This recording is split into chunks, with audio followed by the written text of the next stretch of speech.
예, 하나님 말씀을 보겠습니다. 하나님 말씀은 구약성경 86편 1절에서 17절 말씀입니다. 구약성경 시편 86편 1절에서 17절 말씀을 교독하도록 하겠습니다. 다윗의 기도. 여호와여, 나는 가난하고 궁핍하오니 주의 귀를 기울여 내게 응답하소서. 나는 피곤하오니 내 영혼을 보소서. 예, 주 하나님이여, 주를 의지하는 종을 구하소서. 주여, 내게 은혜를 베푸소서. 내가 종일 주께 부르짖나이다.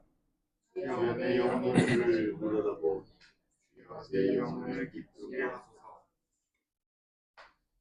주는 선하사 사지하기를 즐거워하시며 주께 부르짖는 자에게 인자하심이 구하심이니이다. 여호와여, 나의 기도에 귀를 기울이시고 내가 간구하는 소리를 들으소서.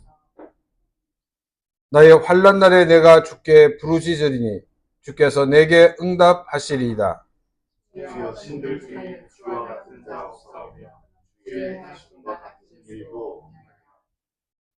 주여, 주께서 지으신 모든 민족이 와서 주의 앞에 경배하며 주의 이름의 영광을 돌리리이다. 부르시는 위대하사 기이한 일을 행하시오. 주만이 하나님이시니라. 여호와여, 주의 도를 내게 가르치소서. 내가 주의 진리에 행하오리니 일심으로 주의 이름을 경외하게 하소서. 주 나의 하나님이여, 내가 전심으로 주를 찬송하고 영원토록 주의 이름에 영광을 돌리오니. 이는 내게 향하신 주의 인자하심이 크사 내 영혼을 깊은 소울에서 건지셨음이니이다. 하나님이여, 교만한 자들이 일어나 나를 치고 모압한 자의 물가의 영혼을 찾아 싸우며 자기 앞에 줄을 두지 않으게 하나이다. 그러나 주여, 주는 긍휼히 여기시며 은혜를 베푸시며 노하기를 더디하시며 인자와 진실이 풍성하신 하나님이시오니 이제로 돌이키사 내게 은혜를 베푸소서. 주의 종에게 힘을 주시고 주의 여종의 아들을 구하소서. 같이 읽겠습니다. 은총의 표적을 내게 보이소서. 그러면 나를 미워하는 그들이 보고 부끄러워하오리니 여호와여, 주는 나를 돕고 위로하시는 이시니이다. 아멘. 우리에게 오는 이 시련은 여러 가지 유형이 있지만은 이것을 정리해 보면 두 가지로 정리할 수 있다라고 말씀을 드렸습니다. 첫 번째는 우리의 그 잘못으로 인해 오는 것입니다. 이것은 우리가 겪는 대부분의 어려움들이 이처럼 우리의 잘못에 의해서 오는 그와 같은 시련인 것을 알 수가 있습니다.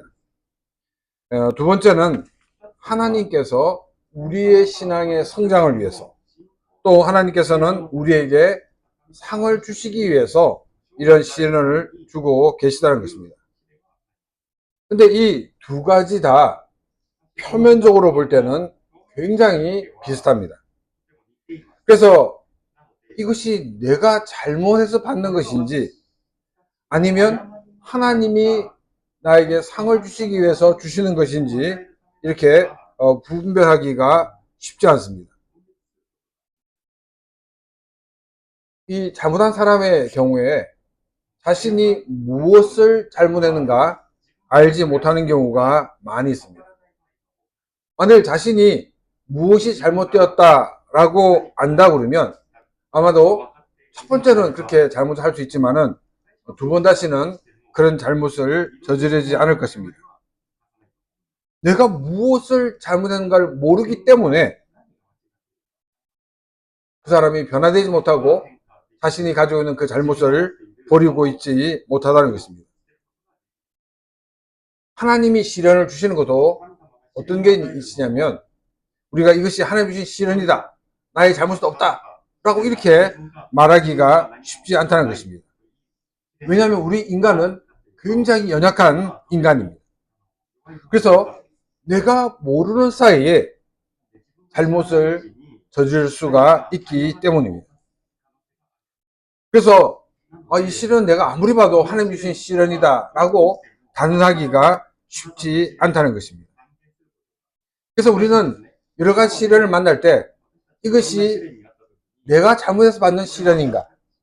하나님이면 하나님이 나에게 주시는 시련인가? 이것을 우리가 찾기보다는 이런 시련을 우리가 어떻게 극복해 나가는가를 찾는 것이 더 유익하다는 것입니다. 나의 잘못으로 오는 시련이든 또 하나님이 주시는 시련이든 어떤 쪽이든지 둘 다 극복하지 못하면 항상 같은 일들이 같은 패턴의 일들이 많이 계속적으로 일어나기 때문입니다. 잘못으로 오는 시련에 대해서는 자신의 잘못을 고쳐나가야 됩니다. 고쳐나가지 않을 경우에 같은 패턴의 일들이 계속 반복되어 나갑니다.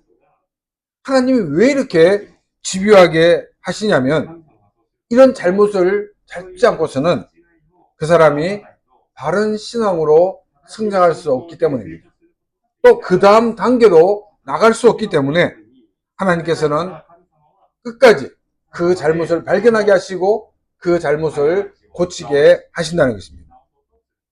그래서 고치지 않고도 겉으로는 굉장히 이 성장한처럼 보일 수가 있습니다. 그런데 겉은 굉장히 성장했지만 그러나 그 속은 텅 빈 그런 사람들이 많이 있다는 것입니다. 또 우리의 신앙의 성장을 위해 주는 시련 역시 우리가 성장되어야 되는 면이 있습니다. 우리는 이것은 필요 없을 거야 라고 생각하지만 그러나 하나님께서는 그 부분이 나에게 절실하게 필요하기 때문에 하나님은 내가 그 생각하지 않은 부분들이 성장되어지기를 원하시기 때문에 계속적으로 그것이 변화되도록 그것이 새로워지도록 이렇게 시련을 주신다는 것입니다. 만일 내가 그 부분이 성장되지 않으면 그 부분이 성숙되지 않으면 우리는 하나님이 원하시는 그런 큰 그릇이 되지를 못합니다. 이 말은 다른 말로 얘기하면 하나님이 우리에게 주시는 그 일들을 감당할 수가 없게 된다는 것입니다. 그래서 하나님께서는 우리에게 하나님의 큰 일을 맡기시기 위해서 우리를 성장시키시고 성숙시키시기 위해서 우리에게 이런 시련을 주신다는 것입니다. 요셉은 자신의 잘못으로 이집트의 노예로 팔려간 것이 아니었습니다. 또 보디발의 그 감옥에 들어간 것도 이 요셉의 잘못이 아니었습니다. 하나님의 백성인 그 가족들을 구원하고 열방을 구원하시기 위하여 하나님은 이 요셉을 사용하려는 계획을 가지고 계셨기 때문에 이 요셉에게 시련을 만나게 하셨다는 것입니다. 아브라함이나 또 요셉이 시련을 믿음으로 잘 감당할 수 있었던 것은 두 사람 다 하나님의 약속을 붙들고 있었기 때문입니다. 아브라함에게는 이삭을 통해서 자손이 번성하고 그 자손 가운데 메시아가 오신다는 약속을 받았습니다. 요셉에게는 하나님께서 꿈을 통해 이 요셉에게 비전을 주셨습니다. 해와 달과 별들이 이 요셉의 그 별을 향하여 절을 하는 그런 꿈이었습니다.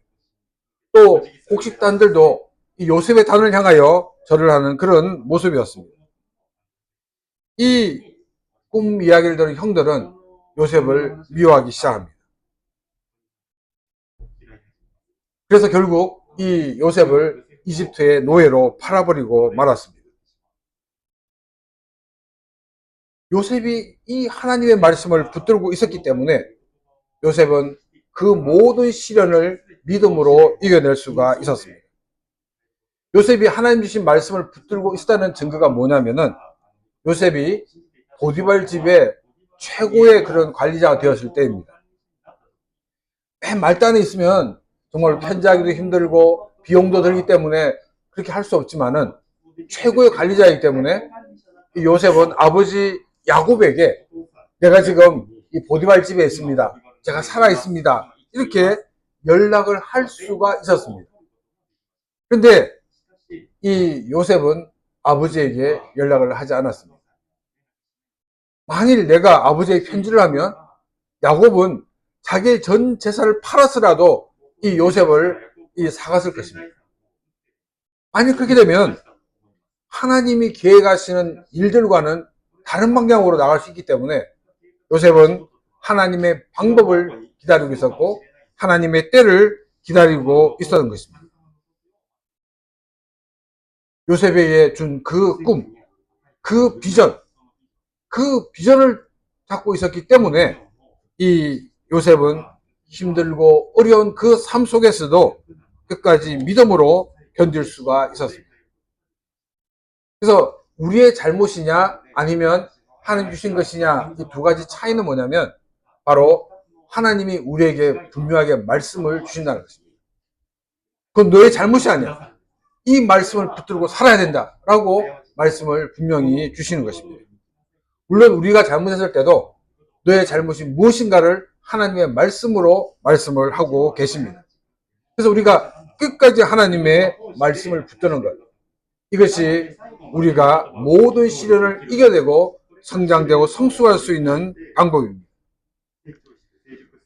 그리고 우리는 늘 하나님의 은혜가 우리 삶 가운데 임하도록 기도해야 됩니다.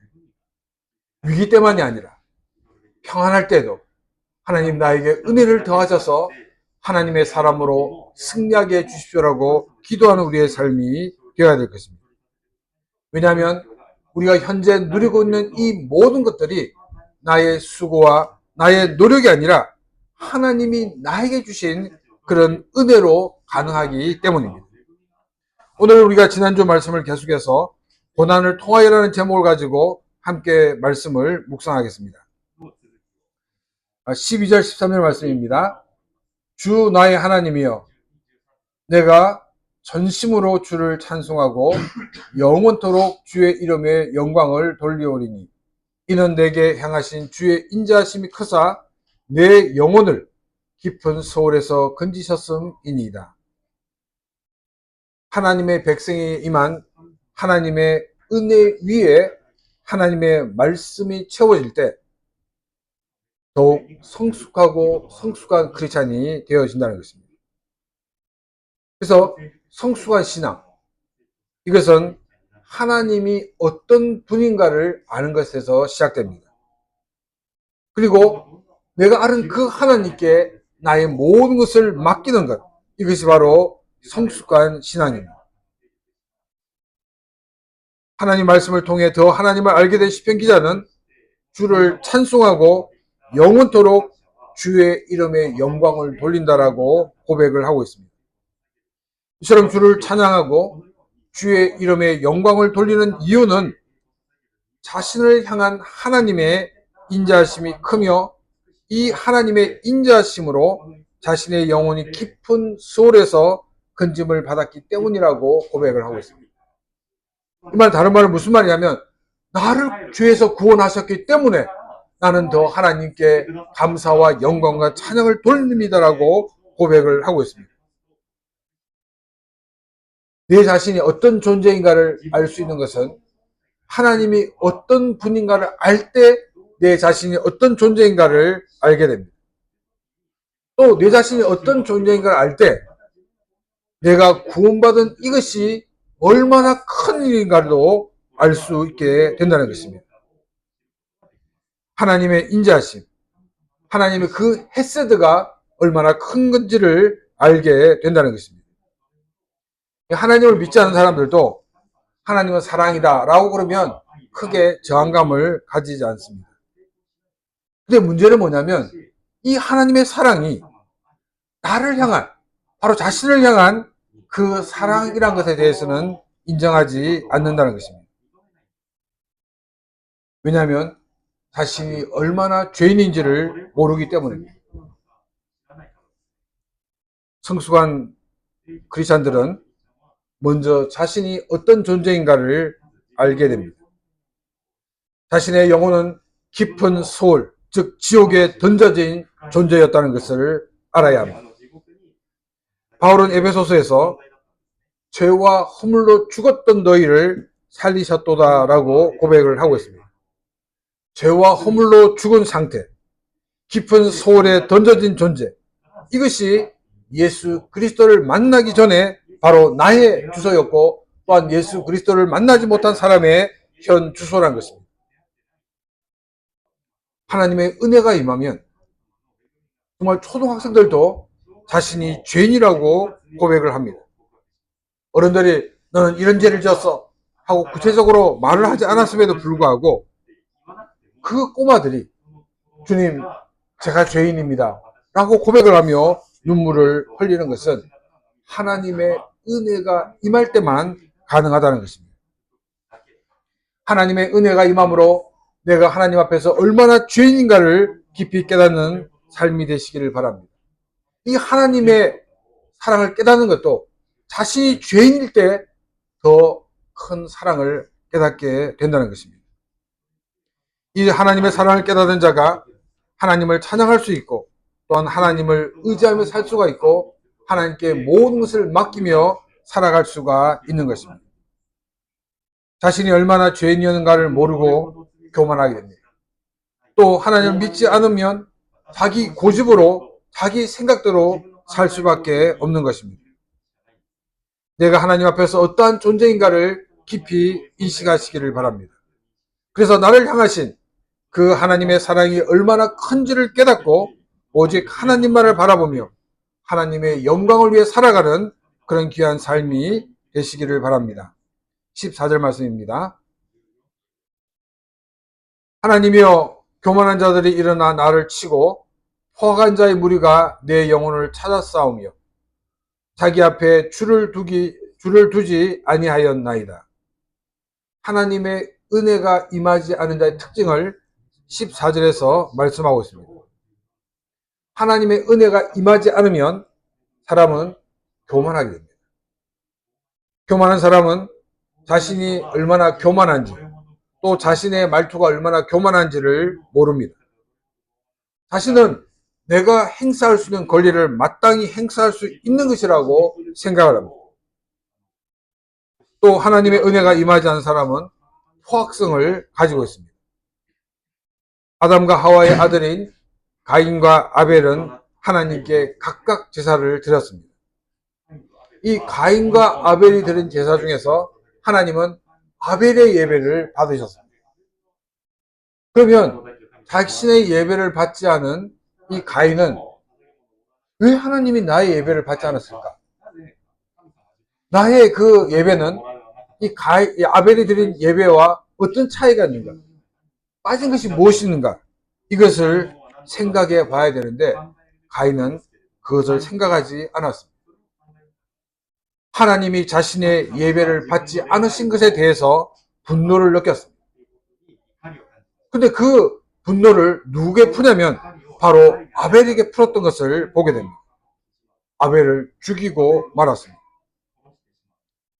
이것이 하나님의 은혜가 임하지 못한 사람의 전형적인 모습입니다.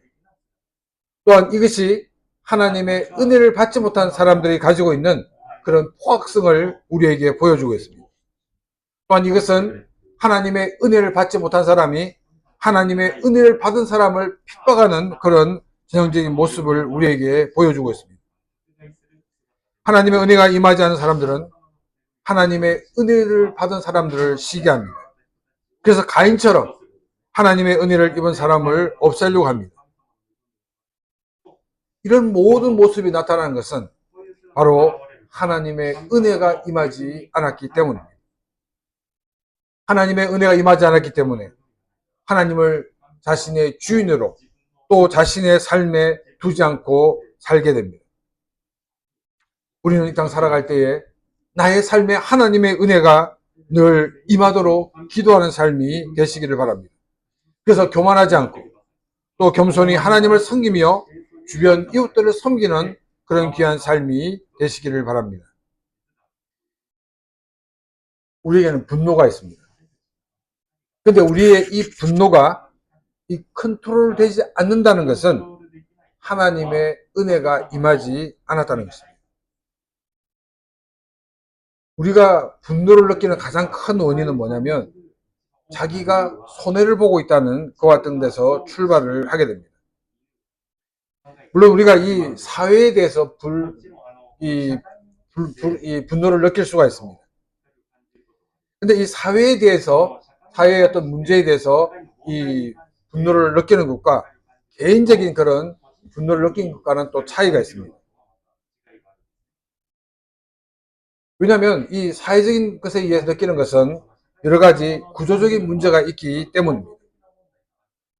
그런데 우리가 이 사회의 분노를 이렇게 표출하는 것도 단순히 사회의 어떤 구조적인 문제를 얘기하기보다는 자신의 어떤 그 분노를 감추면서 그런 사회적 분노를 푸는 경우가 많이 있습니다. 이럴 때 많은 사람들은 극단적인 행동을 하게 되는 것을 보게 됩니다. 우리는 내가 속해 있는 이 사회가 하나님의 은혜가 임하도록 기도해야 됩니다. 그래서 사람들이 자신의 분노를 컨트롤할 수 있도록 우리는 하나님의 은혜를 구하는 기도를 드려야 할 것입니다. 하나님의 은혜가 지배되므로 이 땅의 사람들이 하나님의 은혜 가운데 평안과 기쁨 가운데 살 수 있도록 기도하는 우리의 삶이 되시기를 바랍니다. 그리고 우리는 또한 이들에게 복음을 전함으로 그들이 하나님을 알고 하나님 백성 되어져서 참된 평화와 참된 기쁨을 누리는 삶을 살 수 있도록 복음을 전하는 그런 귀한 삶이 되시기를 바랍니다. 15절과 16절 말씀입니다. 그러나 주여, 주는 긍휼히 여기시며 은혜를 베푸시며 노하기를 더디하시며 인자와 진실이 풍성하신 하나님이시오니 내게로 돌이키사 내게 은혜를 베푸소서. 주의 종에게 힘을 주시고 주의 여종의 아들을 구원하소서. 시편 기자는 분노가 극에 차 있는 사회에 주님의 긍휼하심이 임하기를 기도하고 있습니다. 하나님의 은혜가 부어지기를 기도하고 있습니다. 이 긍휼이란 말은 이 벌을 받아야 되는데 벌을 내리지 않는 것을 말하고 있습니다.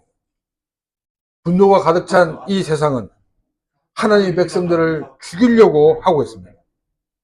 이 사회는 하나님으로부터 벌을 받아야 되는 것이 마땅합니다.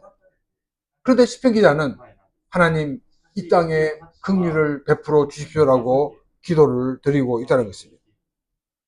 벌을 받아야 마땅하지만 하나님께서 내리실 그 벌을 멈춰달라고 기도를 드리고 있습니다. 이것이 바로 하나님의 은혜를 받은 사람의 모습입니다. 사람들이 왜 교만한지, 사람들이 왜 하나님의 사람을 죽이려고 하는지, 왜 하나님을 자신의 앞에 두고 살지 않는지 시편 기자는 그 이유를 알고 있었습니다. 그 이유는 너무나 간단한 것이었습니다. 그 이유는 바로 하나님의 은혜가 그들 가운데 임하지 않았기 때문입니다. 만일 그들에게도 하나님의 은혜가 임한다면 그들은 분노를 털어내고 인자함으로 하나님의 백성들을 대했을 것입니다. 겸손히 하나님을 자신의 주인으로 모시고 살았을 것입니다. 하나님의 은혜가 임하지 않았기에 교만해져서 하나님을 주인으로 모시지 않고 또한 분노를 컨트롤하지 못하며 하나님의 사람을 핍박하는 그런 삶을 살고 있었던 것입니다. 나를 힘들게 하는 사람이 누구입니까? 또 우리가 어떤 사람을 생각할 때마다 속에서 분노가 치미는 사람이 누가 있습니까? 먼저 우리의 분노가 다스려질 수 있도록 하나님께 기도를 드리시기를 바랍니다. 그리고 우리를 힘들게 하는 사람에게, 우리로 하여금 분노를 치밀게 하는 그 사람에게도 하나님의 은혜가 임하도록 기도하시기를 바랍니다. 하나님은 노하기를 더디하시며 인자와 진실이 풍성하신 하나님이라고 고백을 하고 있습니다. 보통 우리는 이 구약의 하나님을 굉장히 성격이 급하고 화를 잘 내시는 그런 다혈질적인 그런 하나님으로 생각합니다. 그런데 오늘 본문에서는 노하기를 더디하시며 라고 표현을 하고 있습니다. 그리고 하나님의 인자와 진실이 풍성한 하나님이라고 말씀하고 있습니다. 하나님이 노하기를 더디하시는 이유가 무엇입니까? 그 이유는 많은 사람들이 구원을 받게 하기 위해서입니다. 한 사람이라도 더 구원하시기 위하여 하나님은 마땅히 벌을 받아 죽어야 하는 그 사람에게 벌을 거두시고 은혜를 베푸시는 그런 긍휼의 하나님이신 것입니다. 시편기자는 16절에서 이러한 하나님께서 자신에게로 돌이키시고 은혜를 베풀어 달라고 기도하고 있습니다. 나를 죽이려는 사람을 위해 기도한다는 것은 쉬운 일이 아닙니다. 인간적으로 나를 죽이려는 사람이 빨리 죽는 것이 나에게는 더 평화로운 길일 것입니다. 그러나 하나님의 백성들은 하나님을 자신의 삶에 모시지 않고 하나님 백성을 괴롭히는 그 사람들을 위해 기도해야 됩니다. 이 기도를 계속하기 위해서 기도를 드리는 사람에게도 하나님의 은혜가 지속적으로 임해야 한다는 것입니다. 그래서 시편 기자는 하나님이 돌이키시고 자기에게 은혜를 베풀어 달라고 기도를 하는 것입니다. 시편 기자의 자신의 힘이 아니라 하나님 주신 힘으로 살 수 있게 해달라고 기도를 드리고 있습니다. 크리스찬들이 넘어지는 그 이유가 뭐냐면 자꾸 자신의 힘으로 살려고 하기 때문입니다. 몇 번 일이 잘 됐습니다. 나도 할 수 있네. 그 했던 모든 것들이 나의 힘이 아니었습니다. 근데 사람들은 마치 그것이 자기의 힘으로 한 것처럼 착각을 하게 됩니다. 그래서 결국은 넘어지고 만다는 것입니다. 우리 하나님을 믿는 우리들은 하나님이 주신 말씀을 붙들고 살아야 됩니다. 늘 하나님의 힘을 의지하고 살아야 됩니다. 내가 말씀을 붙들고 살아갈 때 정말 내가 실패한 것처럼 보일 수 있을지 모르지만 그러나 그 말씀에 뿌리를 내리고 열매를 맺히는 날이 반드시 있다라고 말씀을 드렸습니다. 또 말씀해 보면 주의 여종의 아들이라는 표현이 있습니다. 이것은 자신의 존재를 낮추는 것 같은 겸손한 표현입니다. 하나님의 은혜가 임할 때 하나님 앞에서 겸손한 것은 당연한 것이고 또 우리는 많은 사람들 앞에서도 겸손한 모습을 가지고 살아야 됩니다. 이런 낮고 낮은 자신을 구원해 달라고 간청을 드리고 있습니다. 시편 기자는 시련을 통해 더 낮은 자의 마음을 가지게 되었습니다. 만일 시련을 만나지 않았다고 그러면 자신이 최고였다라고 착각을 할 수가 있었을 것입니다. 하나님의 은혜는 자신이 얼마나 부족한 사람인가를 깨닫게 하시고 겸손한 삶을 살게 한다는 것입니다. 17절 말씀입니다. 은총의 표적을 내게 보이소서. 그러면 나를 미워하는 그들이 보고 부끄러워하오리니 여호와여 주는 나를 돕고 위로하시는 이시니이다. 시편 기자는 마지막 절에서 은총의 표적을 보여달라고 말하고 있습니다. 하나님이 나를 구원하셨다는 그 놀라운 표적을 사람들이 알 수 있도록 해달라는 것입니다. 자신이 만난 어려운 일을 통해 하나님께서 일하시는 것이 드러나므로 많은 적들이 부끄럽게 해달라고 간청을 하고 있습니다. 우리가 만나는 그 시련은 어떠한 것이 원인이 되는지 모르지만은 그것과 상관없이 하나님께서 일하시는 놀라운 표적이 된다는 것입니다. 시편 기자는 마지막에 야훼여 주는 나를 돕고 위로하시는 이신이다라고 시편 82편을 마치고 있습니다. 어떤 유형이 원인이 됐는지는 우리는 알지 못하지만 우리가 온전히 하나님만을 의지하고 나갈 때 하나님은 우리를 도우시고 우리를 위로해 주시는 분이시라는 것입니다. 나로 하여금 어려움을 이기게 하시고 이것을 통해 더욱더 성장하고 성숙한 사람이 되게 하시는 하나님의 놀라운 은혜라는 것입니다. 우리에게 임한 고통이, 우리에게 임한 시련이 두 가지 원인에서 오지만 이러한 어려움을 이길 때 우리는 더 성장되고 성숙한 크리스찬이 되는 것입니다. 제일 중요한 것은 하나님의 은혜가 임해야 됩니다. 그리고 하나님의 말씀을 붙잡아야 합니다. 우리가 어려움을 견디며 믿음으로 나갈 수 있는 것은 바로 하나님이 나에게 주신 그 약속의 말씀입니다. 하나님의 은혜가 임하지 않는 사람들은 교만하여서 하나님을 자신의 주인으로 두지 않습니다. 하나님의 사람에 대해 분노를 가집니다. 분노 자체가 바로 하나님의 은혜가 임하지 않았다는 증거입니다. 하나님의 은혜가 임하여 분노를 잘 다스린 삶을 살 수 있도록 이 사회를 위해, 이 땅을 위해 기도하는 우리의 삶이 되어야 될 것입니다. 또한 우리에게도 하나님의 은혜가 늘 임함으로 말미암아 우리가 그들을 위하여 포기하지 않고 끝까지 기도하는 삶이 되시기를 바랍니다. 하나님의 은혜가 임하는 것, 이것이 그 많은 사람들이 하나님을 알게 되는 하나의 터닝 포인트가 될 것입니다. 우리가 만나는 시련을 통해 우리는 더욱더 성장되고 또 성숙되는 계기가 될 것입니다. 이런 시련을 만나는 것에 대해서 두려움을 가지지 마시기 바랍니다. 우리가 만나는 시련을 통해 하나님은 놀라운 능력을 나타내 보이실 것입니다. 하나님을 알지 못하는 사람에게 이것은 놀라운 뉴스가 될 것입니다. 이 시련을 이기는 방법은 하나님의 은혜를 구하는 것입니다. 하나님의 말씀을 붙들고 나가는 것입니다. 또한 하나님의 은혜가 모든 사람에게 임하도록 기도하는 것입니다. 그래서 우리가 이 사회가 변화되어지고 이 사회가 새로워지는 그런 놀라운 일을 경험하면서 우리의 삶을 통해서 하나님의 살아계시고 역사하심을 보여주며 증가하는 그런 귀한 삶이 되시기를 주님의 이름으로 축원합니다. 이 시간 오늘 주신 말씀을 가지고 같이 기도드리겠습니다.